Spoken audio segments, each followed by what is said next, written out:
Alors, hello la famille et bienvenue dans cette nouvelle vidéo. J'espère que vous allez bien et que vous êtes assis confortablement. Car comme vous pouvez le constater, moi ça va, ok? Aujourd'hui encore, nous allons aller avec l'apprentissage de notre chinois, ok? L'apprentissage du chinois. Si tu es nouveau sur la chaîne, sache qu'ici, nous apprenons ensemble le mandarin, ok? Nous avons déjà fait pas mal de vidéos. Tu peux aller jeter un coup d'œil et te mettre à jour si possible. Ici, c'est prendre un cahier de notes, prendre un stylo et let's go. Nous allons encore enrichir notre vocabulaire avec les mots, les verbes et la grammaire sur, par exemple, le vocabulaire de lieu, par exemple, sur, en dessous, ok, vous voyez un peu ce que je veux dire. Abonne-toi, lâche-moi des likes et pourquoi pas m'écrire en commentaire ce que tu en penses de la vidéo. Du moins, si tu as des suggestions à faire, tu peux les laisser en commentaire, ok. Et aussi en description, je laisserai un lien qui regorge un peu des mots que nous avons déjà vus, des caractères, leur pied, ça veut dire comment les lire, et aussi la traduction, ok. Vous pourrez aller jeter un coup d'œil, c'est en format Google Drive, ok. Donc j'espère que vous avez un compte Google Drive, c'est pas difficile à faire, ok. Vous pouvez faire ça rapidement et vous allez avoir accès à ce gros lot de mots qui vont pouvoir vous aider à évoluer, ok, petit à petit. Sur ce, commençons.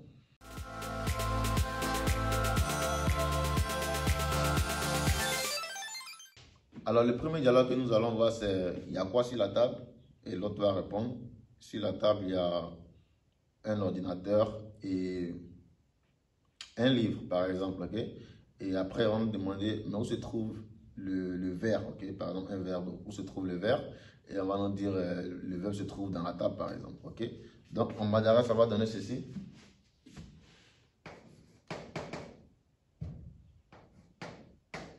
Ok? 桌子 répétez après moi. 桌子上有什么? Ok? Il y a quoi sur la table? Ok? Et l'autre va nous dire.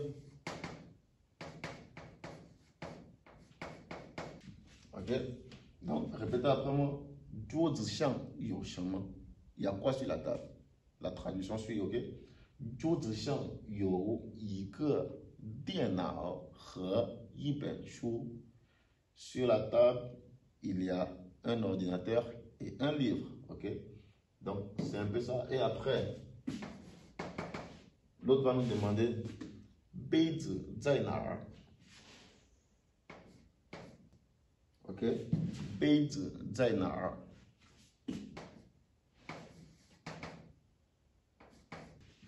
Donc, ça, c'est le nouveau mot. Donc, « 杯子在桌子里. » Ok? « 杯子在桌子里. » Répétons une autre fois sur le dialogue. 桌子上有什么? Répétez après moi. 桌子上有什么? La traduction c'est il y a quoi sur la table? 桌子上有一个电脑和一本书. Sur la table, il y a un ordinateur et un livre. 杯子在哪儿? 杯子 ça veut dire un verre, ok? Le verre pour boire l'eau. 杯子在哪儿? Si vous avez vu la vidéo précédente, ça va dire où se trouve le verre? Et l'autre va dire le verre se trouve dans la table. Ok, vous voyez un peu? Dans la table. Le nouveau mot ici, nous avons tout.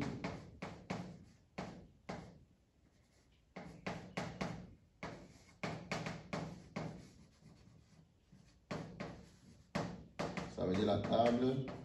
J'espère que c'est bon pour tout le monde. La chaise, on avait déjà vu. On dit yizi. Ok. Après, nous avons diena.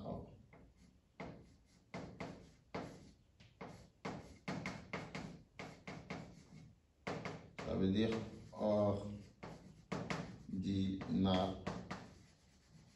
ordinateur, ok? Après, nous avons chou, ça veut dire un livre. Après, il y a quoi d'autre? Li. Il faut savoir que li, ça veut dire à l'intérieur, dedans.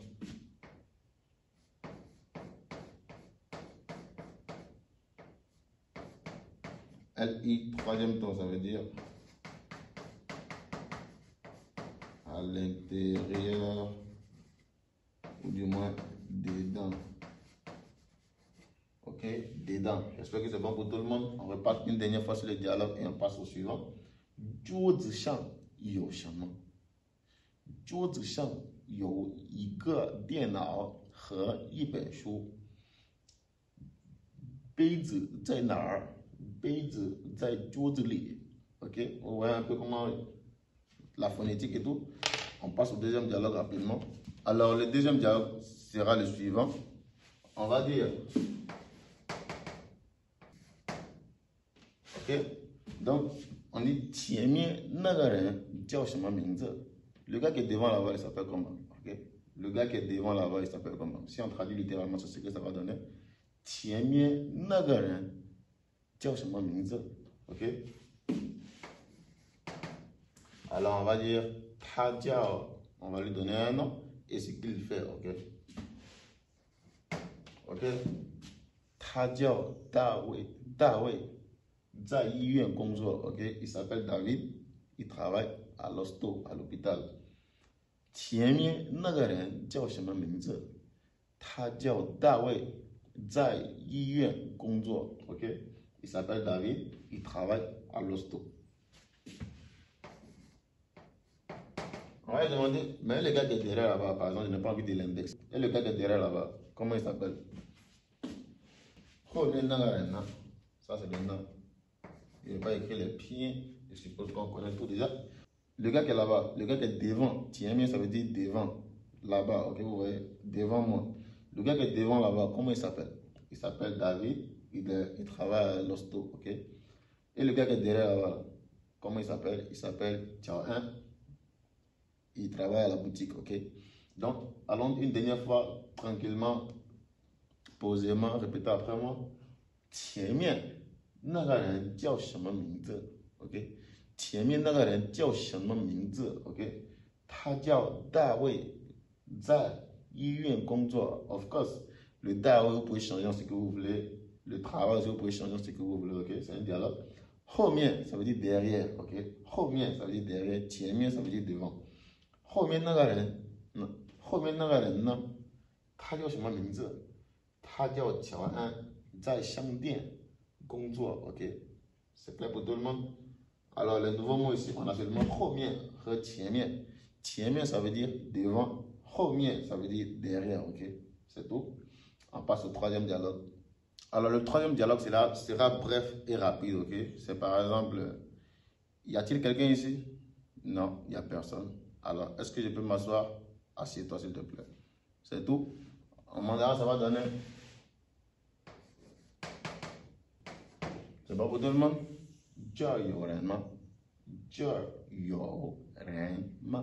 Ouais, quatrième don.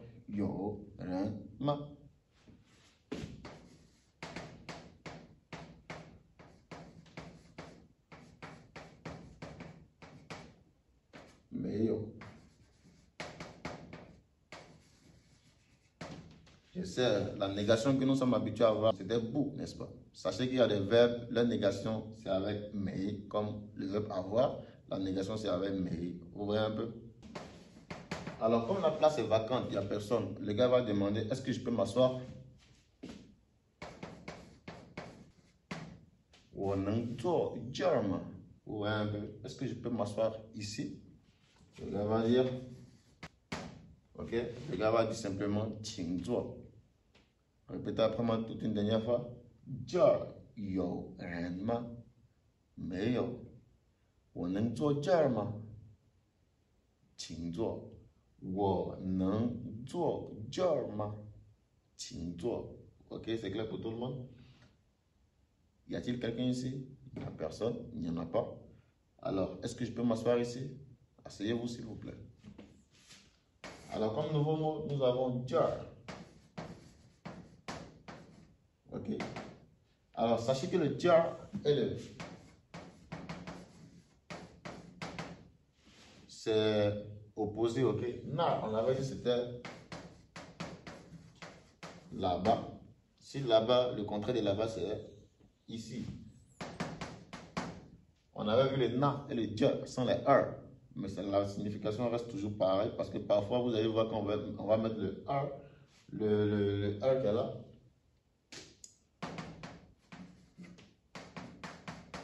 Vous allez voir qu'on parfois on met le R qui est là seulement pour rendre la prononciation un peu plus fluide, ok? C'est un peu ça. Et l'autre c'est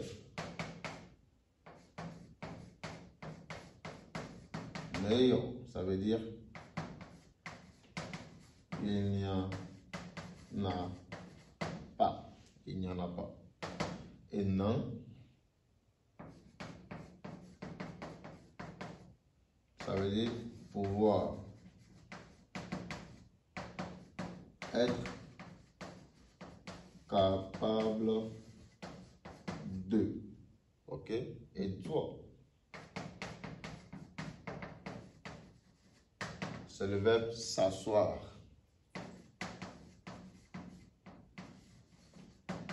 Ok? Le verbe s'asseoir, c'est tout. C'est tout pour le troisième dialogue. On passe à la grammaire. Super importante, ok? Alors, la grammaire d'aujourd'hui.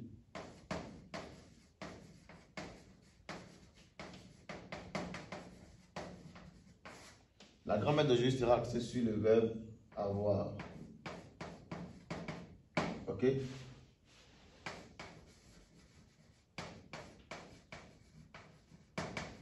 Alors, dans les dialogues d'aujourd'hui que nous avons vus, on a vu le verbe avoir.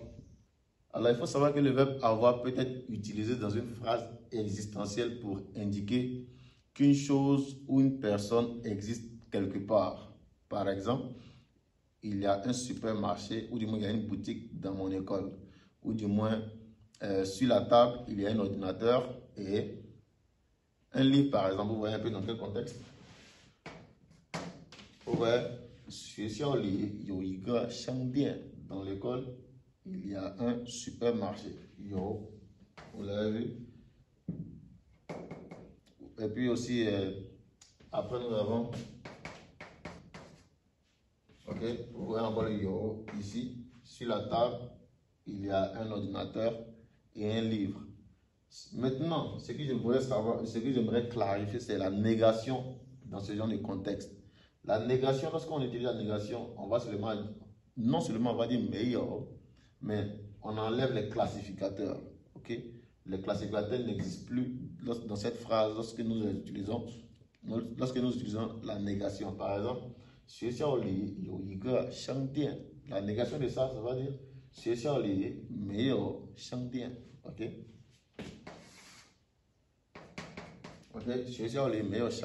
À vous de trouver comment on va donner la négation de cette phrase.